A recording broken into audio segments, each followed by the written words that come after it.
ناظرین اکرام، السلام علیکم ورحمۃ وبرکاتہ۔ ہمارے یوٹیوب چینل اصحاب الیمین میں آپ سب کا استقبال ہے۔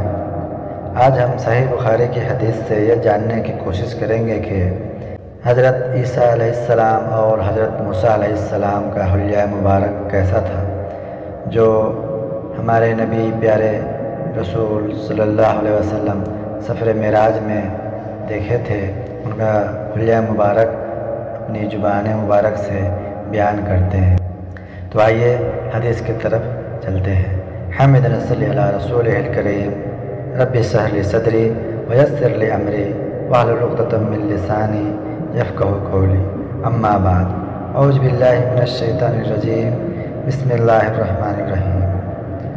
حضرت عبداللہ بن عباس رضی اللہ عنہما بیان کرتے ہیں کہ نبی کریم صلی اللہ علیہ وسلم نے فرمایا، شب معراج میں نے موسیٰ علیہ السلام کو دیکھا تھا۔ گندمی رنگ، قد لمبا اور بال گھنگریالے تھے، ایسے لگتے تھے جیسے قبیلہ شنوح کا کوئی شخص ہو۔ اور میں نے عیسیٰ علیہ السلام کو بھی دیکھا تھا، درمیانہ قد، میانہ جسم، رنگ سرخی اور سفیدی لیے ہوئے، اور سر کے بال سیدھے تھے، یعنی گھنگریالے نہیں تھے۔ اور میں نے جہنم کے داروغہ کو بھی دیکھا اور دجال کو بھی۔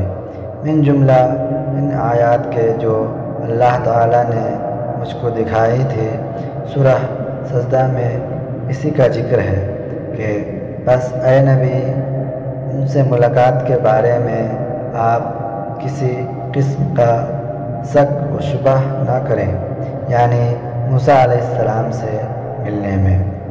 انس اور ابو بکر رضی اللہ عنہما نے نبی کریم صلی اللہ علیہ وسلم سے یوں بیان کیا کہ جب دجال نکلے گا تو فرشتے دجال سے مدینہ منورہ کی حفاظت کریں گے۔ صحیح بخاری حدیث نمبر 3239۔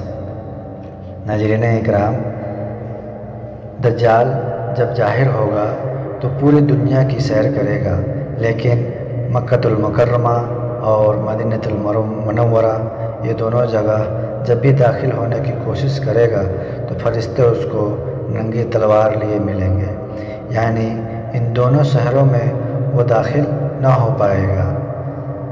ناظرین اکرام، موسیٰ علیہ السلام کی قوم یہودی دجال کے انتظار میں ہے کہ وہ آئے گا اور اس کو سلطنت عطا کرے گا، لیکن حضرت عیسیٰ علیہ السلام کے ہاتھوں دجال کا قتل ہوگا۔ دجال اور حضرت عیسیٰ علیہ السلام یہ دونوں قیامت کی نشانیوں میں سے ہیں۔ ناظرین اکرام، قیامت کے پہلے بڑی بڑی نشانیاں آئیں گی، انہی میں سے یہ دونوں ہیں۔ اللہ تعالی ہم سب کو اس فتنے کے دور میں صحیح اور نیک راستے پر چلنے کی توفیق عطا فرمائے، آمین۔ ناظرین اکرام، چھوٹی سی ویڈیو ہماری کیسی لگی کمنٹ میں ضرور بتائیں، اور ہمارے چینل کو سبسکرائب کریں۔ ویڈیو اچھی لگی ہو تو لائک کریں، اور ثواب کی نیت سے دوسروں کے ساتھ بھی شیئر کریں۔ السلام علیکم ورحمۃ اللہ وبرکاتہ۔